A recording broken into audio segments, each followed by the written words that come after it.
નમસ્કાર વિદ્યાર્થી મિત્રો, આજના વિડીયોમાં તમારું હાર્દિક સ્વાગત છે। મિત્રો, આજના વિડીયોમાં ધોરણ 12 છે, વિષય મિત્રો ભૂગોળ છે, જે તમારી બોર્ડ એક્ઝામ 2025 છે। તો આના માટે મોસ્ટ ઇમ્પોર્ટન્ટ 3 ગુણના પ્રશ્નો છે, જે વારંવાર બોર્ડમાં પૂછાયેલા પ્રશ્નો છે। ઓકે, તો એ પ્રશ્નો આજના વિડીયોમાં આપણે જોવાના છીએ જવાબો સાથે। તો વિડીયોને અંત સુધી જોજો। આપણી ચેનલ પર તમે નવા હોય તો પ્લીઝ મિત્રો પહેલાં ચેનલને તમે સબસ્ક્રાઇબ જરૂરથી કરી લેજો। ઓકે, અને વિડીયોને એક લાઇક પણ જરૂરથી કરજો। તો મિત્રો, આપણે વિડીયોને અહીં સ્ટાર્ટ કરીએ છીએ। તો પહેલાં આપણને જે કહ્યું છે કે નીચે આપેલા પ્રશ્નનો મુદ્દાસર જવાબ લખવાના છે। દરેક પ્રશ્નના 3 ગુણ છે। તો જે પહેલો પ્રશ્ન છે કે નિશ્ચયવાદ અને સંભવવાદનો તફાવત સમજાવવાનો છે।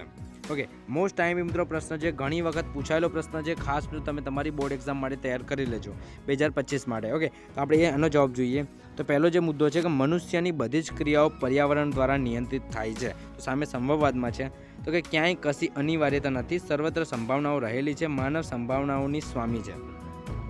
પછી નિશ્ચયવાદમાં બીજો મુદ્દો છે કે માનવી ભૌતિક પરિબળો સમક્ષ નિષ્ક્રિય છે। પછી આ બધું સંભવવાદમાં છે કે માનવીને ભૌતિક પરિબળમાં સર્વોપરી છે, પ્રકૃતિના ઉપયોગ બાબતનો નિર્ણય માનવીએ કરવાનો છે। અહીં ત્રીજો મુદ્દો છે કે કાન્ટ, હમ્બોલ્ટ, રીટર, કુમારી એલન સેમ્પલ તથા હન્ટિંગ્ટનના આ વિચારધારાના સમર્થક છે। તો અહીં લુસિયન ફાવર અને વિડાલ ડલા બ્લાસા જે છે એ આ વાદને પ્રણેતા છે। પછી બીજો પ્રશ્ન છે મિત્રો, ભારતની વસ્તી નીતિમાં સમાવિષ્ટ બાબતો જણાવો। તેનો મોસ્ટ ટાઈમ બી આપણ મિત્રો પ્રશ્ન છે, આનો જવાબ આપણે જોઈએ। તેમાં છે કે 15મી જાન્યુઆરી 2010ના રોજ કેન્દ્ર સરકારે વસ્તી નીતિને જાહેર કરી। તેમાં સમાવિષ્ટ બાબતો નીચે પ્રમાણે છે કે લોકસભાની બેઠકોમાં સંખ્યા 543ને 2026 સુધી જાળવી રાખવી, નવજાત શિશુઓમાં મૃત્યુદર 1030 સુધી નીચે લઈ જવો, છોકરીઓની લઘુત્તમ લગ્ન વય 18 વર્ષથી વધારી ઉપર લઈ જવી, રસીકરણનો વ્યાપ વધારવો, સલામત ગર્ભપાતની સુવિધાઓ વિસ્તારવી, બાળ લગ્ન પ્રતિબંધ ધારાની સખ્તાઈપૂર્વક અમલ કરાવવો। પછી ત્રીજો પ્રશ્ન છે કે અસ્થાયી પશુપાલન અને વ્યાપારિક પશુપાલન વચ્ચેનો તફાવત લખો। મિત્રો, આ પણ એક મોસ્ટ ટાઈમી પ્રશ્ન છે, આ પણ ઘણી વખત બોર્ડમાં પૂછાયેલો છે। તેના જે જવાબમાં છે કે અસ્થાયી પશુપાલનની પદ્ધતિ પરંપરાગત છે, જેમાં કોઈ ઉચ્ચ મૂડી રોકાણો સામેલ નથી, પરિણામે યોગ્ય કાળજી લેવામાં આવતી નથી, આરોગ્યની અવગણના કરવામાં આવે છે, જુદા જુદા પ્રકારના ટોળા એકમાં ભરી જાય છે, તેમજ આધુનિક ટેકનોલોજીનો પણ કોઈ ઉપયોગ નથી। બીજો મુદ્દો છે કે વ્યાપારિક પશુપાલનને વિચરતી પશુપાલન પદ્ધતિ એક નવી રચના પદ્ધતિ છે, જેને ઉચ્ચ મૂડી રોકાણની જરૂર છે, સાપ્તાહિક ચેકઅપ સહિત પ્રાણીની યોગ્ય કાળજી લેવામાં આવે છે, આરોગ્યની અવગણના કરવામાં આવતી નથી, જુદા જુદા પ્રકારના ટોળા એકસાથે ભળતા નથી, તેની માટે આધુનિક તકનીકનો ઉપયોગ કરવો પણ જરૂરી છે। તો આ રીતે અસ્થાયી પશુપાલન અને વ્યાપારિક પશુપાલન વચ્ચેનો તફાવત આવી રીતે આવશે। પછી ખેતી આધારિત આનુષંગિક પ્રવૃત્તિઓ જણાવો।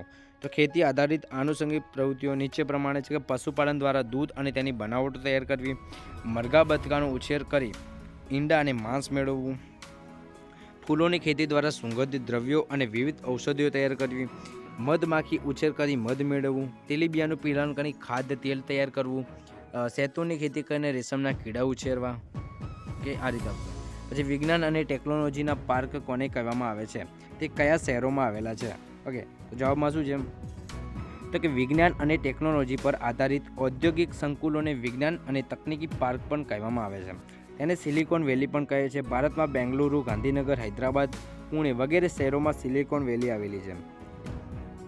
યુએસએના બોસ્ટન અને કેલિફોર્નિયાના સિલિકોન વેલી પ્રકારના ઔદ્યોગિક સંકુલો કાર્યરત છે। પછી 6 નંબર છે, ઇન્ટરનેટના કારણે દુનિયા નાની બની ગઈ છે, આ વિધાન સમજાવો। મિત્રો, મોસ્ટ ટાઈમ બી પ્રશ્ન છે, ઘણી વખત બોર્ડમાં પૂછાયેલો પ્રશ્ન છે, ઘણી વખત પૂછાયેલો પ્રશ્ન છે, ખાસ તૈયાર કરી લેજો ઓકે તમારી બોર્ડ પરીક્ષા માટે।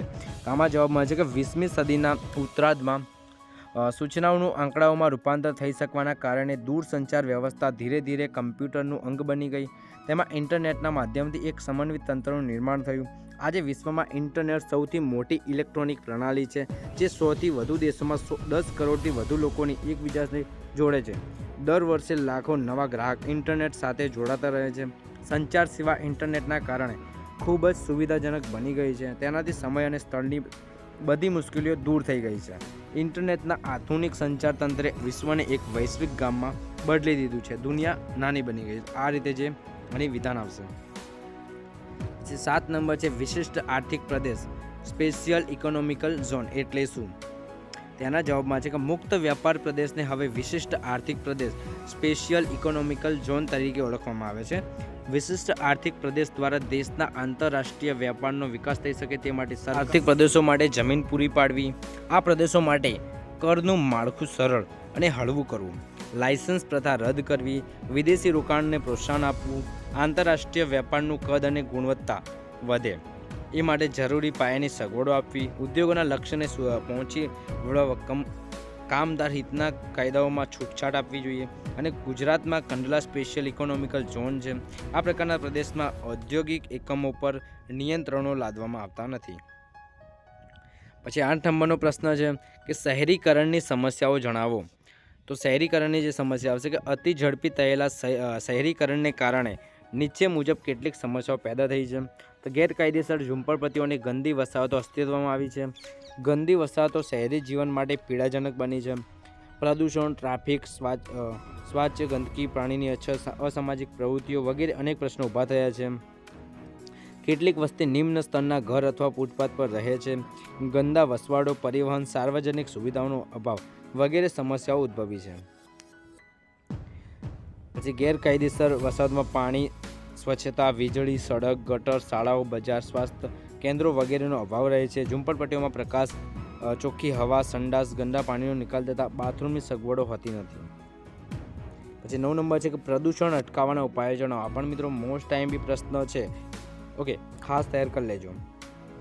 તો જળ પ્રદૂષણ અટકાવવાનો ઉપાય આવશે પ્રવાહી કચરાની યોગ્ય પ્રક્રિયા કરી નિકાલ કરવો, રાસાયણિક ખાતરોને બદલે જૈવિક ખાતરનો ઉપયોગ કરવો, વાયુ પ્રદૂષણ ફેલાવતા અમીભૂત બળતણને બદલે અક્ષય ઉર્જા સ્તંભોનો વપરાશ વધારવો, પ્રદૂષણ અટકાવવા માટેના કડક કાયદા તૈયાર કરી તેને ચુસ્તપણે અમલ કરવો જોઈએ, શાળા કોલેજના વિદ્યાર્થીઓને પ્રદૂષણથી થતા નુકસાનથી અવગત કરવા, જંગલો બચાવવા જોઈએ અને ગામ કે શહેરોમાં સડકની બંને બાજુએ વૃક્ષારોપણ કરવું, વાહનોની ડિઝાઇનમાં જરૂરી ફેરફાર કરી હવા અને વન પ્રદૂષણ અટકાવવું, ઘન કચરામાંથી દૂષિત દ્રવ્યો દૂર કરવાની પ્રક્રિયા કર્યા પછી જ તેનો નિકાલ કરવો. આ રીતે મિત્રોનો જવાબ આવશે. નેક્સ્ટ 10 નંબર છે કે નીચે આપેલ માહિતીને આધારે વર્તુળ આલેખની રચના કરો. ઓકે, તો સૌપ્રથમ મિત્રો તમારે જવાબ લખવાનો છે.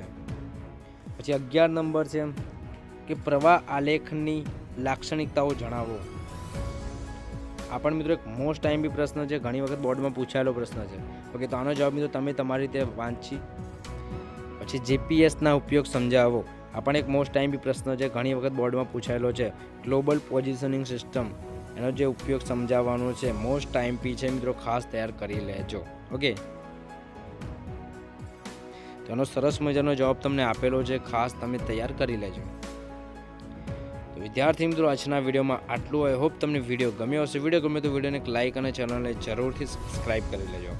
Thank you so much for watching. જય હિન્દ, જય ભારત.